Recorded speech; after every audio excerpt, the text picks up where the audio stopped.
Welcome to the Elijah Rising podcast. Elijah Rising is an organization empowering women recovering from sexual exploitation. This episode is going to help you become more aware about the issue of sex trafficking and inspire you to take action.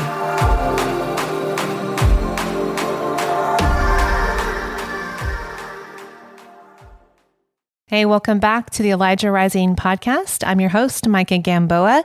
And if you haven't already, please like and subscribe to access more of this content. Today, we are joined by Joe Madison of Demand Disruption.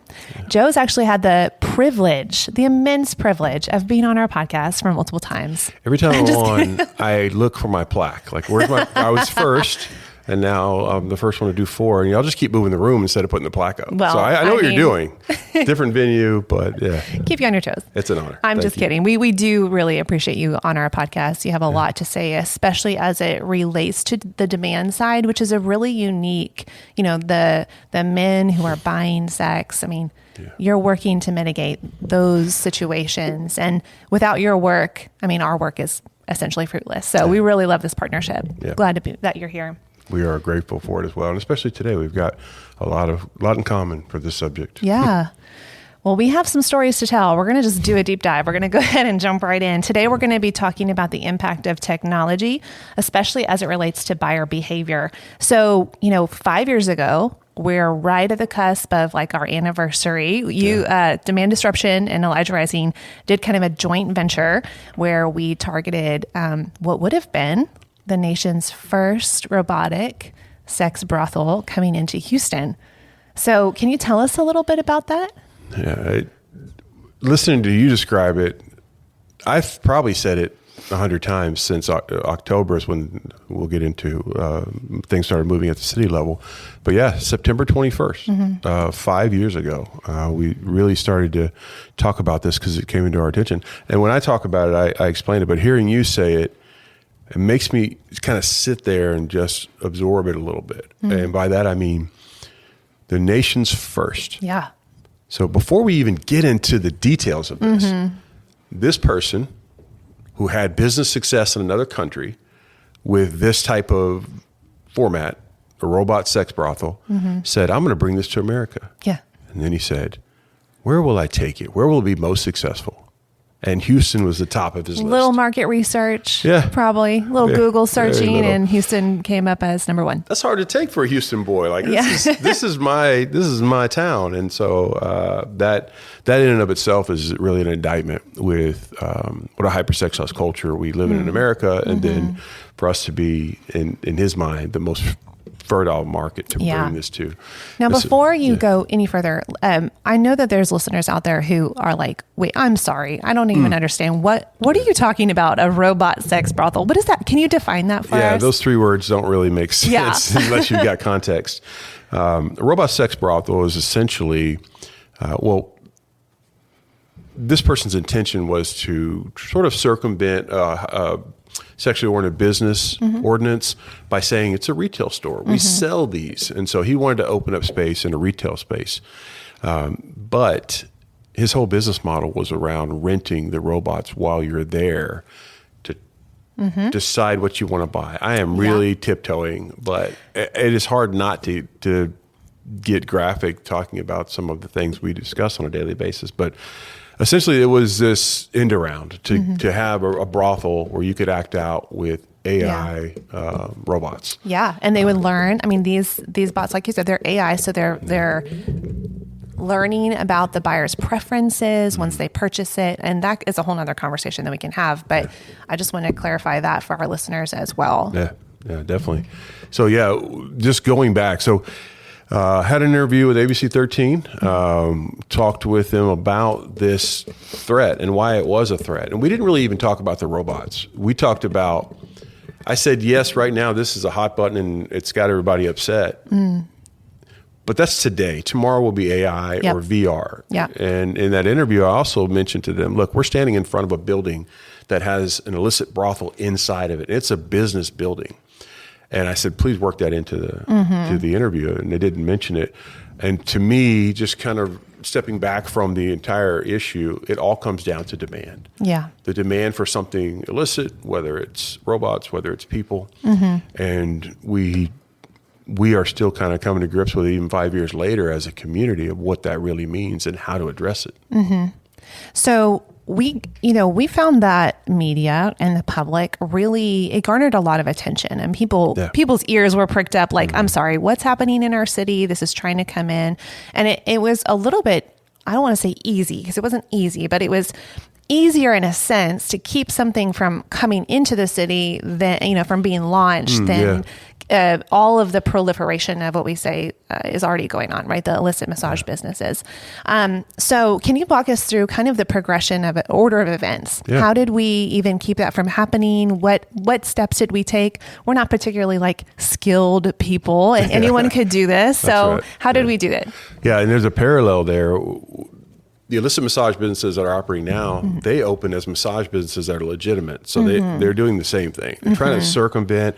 We are this legitimate business that falls under this category, which would be massage therapy. Yeah. This person tried to do the same thing with retail. So there are those similarities. And when we found out about that, you're right. It wasn't because we were anti-trafficking professionals. It was that we understood from that perspective, wait, this is a bigger problem than we're really talking about. And then as we began discussing it, we realized our first stop has got to be city council. We've got to talk to our city and help them understand not only that this is a threat, but how to write ordinances that see into the future somewhat. I think that's exactly the expression our founder, Bo, said. We've got to write this so that it sees into the future with other threats. And so as we were doing that and we're talking with city council, I remember one of the council members said, what did he say?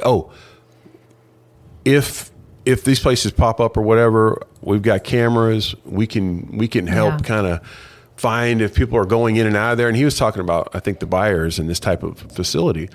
And what our question was, well, if you have cameras, where are they? Because we have over 300 illicit massage businesses where human beings are being exploited in there. And so it really, I think, opened up some of that conversation. And in record time, the city, and then about 2 weeks later, we went to talk to Harris County because Houston's such a unique footprint. City is this, and then this is all Harris County. And so that place would have just gone to the path of least resistance and moved out to the county. So we talked to Harris County, and then in a matter of 3 weeks, ordinances were changed. That just doesn't happen. No, that's very When quick. does that ever happen? And a big part of it was, one, yes, we were vocal as anti-trafficking orgs, but we had specific concerns and asks in front of our city government and our county government, but also the nature of the establishment, this business, had such a public outrage that it would have been uncomfortable not to act on it for city and county officials. And so they did, and we stopped that place from opening. That's amazing. And so not only Harris County, Houston proper changed their ordinances, there were multiple counties around the vicinity, right, that followed suit. Yeah, it set that precedence. Yeah. And if we think about it, had that place opened, fast forward 5 years, not only how many more places like that would be open, but how many more places like that? Because what happens in capitalism, right? I open a place and I sell chips and soda. Awesome. But wouldn't somebody like a hot dog, I'm going to put a hot dog machine here. There is this proliferation beyond whatever the competition is to differentiate. Yeah. And unfortunately, when we're talking about human trafficking, when we're talking about illicit sex in the commercial sex industry, that proliferation becomes more and more dangerous to not only the people who are partaking, but the communities that they exist in. So let's talk about, for those listeners who might still be thinking, I understand what you're saying and I understand the moral outrage, but from an ethical perspective, can we really talk about why this is detrimental to our communities? Maybe, and I've had this question posed to myself. I know you have too. Like, wouldn't this be a possible solution to maybe even human trafficking to mitigate the risks and eliminate the harm? Can you tell us, our listeners, really what's really the problem? Yeah, and on the surface, there's a certain amount of logic that it goes into that. Like I said, we're immersed in this every day. The work that we do, our orgs do, and our other partner orgs in the fight against human trafficking. But if you're just looking at it from a standpoint, and the concern is that people are being harmed, well, what if we just remove the people and we had robots? Or the same argument is something we hear regularly in fighting demand. Well, what's the problem with pornography? It's just a video. No one's getting hurt. It's just that person and it's a video. And the truth of the matter is, once you dig a little further than that first reaction, we have to come to terms with some things. I made a couple of notes because as I was thinking about our conversation today, I kept coming back to three things that we hear. A robot sex brothel eliminates the human being from this act, this issue. And so that should be fine, right? And while it removes a person being exploited or abused and replaces it with a robot, it does not remove the person who's acting out on that. Yeah. And when we talk about harm for people who are acting out sexually in a way that is not consistent with their beliefs, values, and attitudes, we get to that point, we have to realize that it extends even further than that. For example, these AI bots are designed to do everything that a person would do in terms of response, but we're taking the soul and the person out of it. That is essentially, it's almost a training ground for sexual assault or some sort of acting out behavior that you justify because this is not a person. That's right. And the same is true in the threat when we talk about AI pornography and a number of subjects that we can go down that road. Yeah.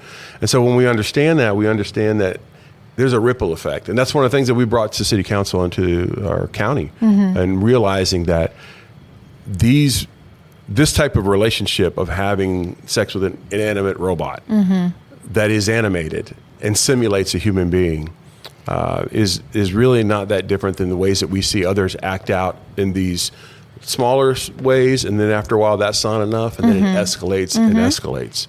After a while, the need for a human being to be in this equation is almost inevitable. Yeah, because, and there's some robot ethicists. I don't think that's our official title, right? But this is the work that they do around AI and robotic human relationships and the ethics around that.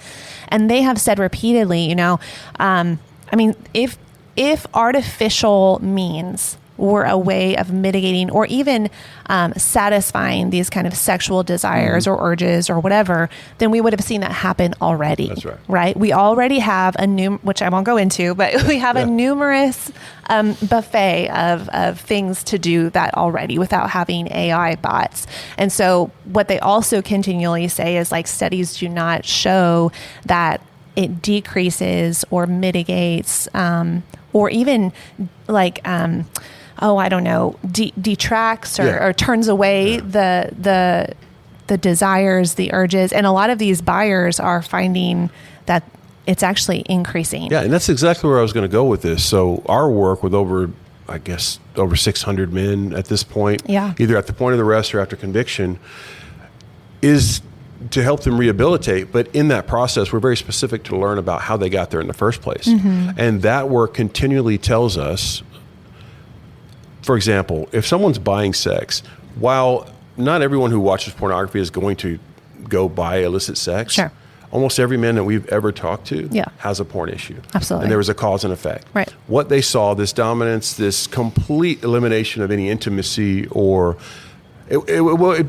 pornography takes it from being intimate with a person to doing something to a person. Right. And in that, there's an aggression increase, there is a violation, there is a reduction in humanity, there is an acting out behavior that does not consider how you would treat a human being. That's exactly right. And that is also specific to why men or buyers are doing this stuff outside of marriage. Well, I'm married to my mother of my children, but the things I see, I really want to do that. But this person, I can pay them and act out that way. You see, there is this transition from identifying in humanity to somebody that I can act out on with what I saw and emulate that. And so when we bring that back to the robot sex brothels, David, in his testimony when he was talking to City Council, he had mentioned specifically some research that showed the person who makes these robots and sells them wholesale, and then people resell them, he gets them back in the most horrifying damaged condition. Yeah. And that damage speaks directly to the aggression and violence that somebody's acting out on something that they otherwise couldn't get away with. That's right. If it was a human being.